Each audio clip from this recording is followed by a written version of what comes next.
So today I'm going to be showing you how to install LED indicators in your L322. Mine's a 2005 car. These are the B4, which are quite dull. These are the ones I'll be putting in. These are from Auto Beam.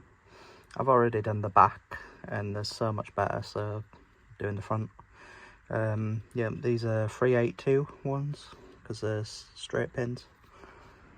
So to get the actual unit out, there's a little white nut down here, and you just undo this, take that out, this unit comes out. You might just want to press that little clip in a bit, and that'll pull out. So now that nut's out, this should just pull out like this, and it's the top bulb which is your indicator, so you just literally quarter turn it, and that pulls out, and there's the bulb. This is what it looks like with the bulb in. So it's just literally a quarter turn, the old one pulls out, and you just quarter turn it, push it back in, and then connect it back up. So once the new bulb's in, just literally line this back up, and that's pushing it. And don't forget to put the big nut back on, which lives down here.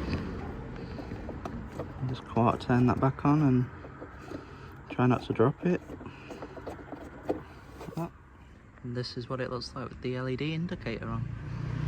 Head to this side. Much brighter. And this is what it looks like. Looks so much brighter.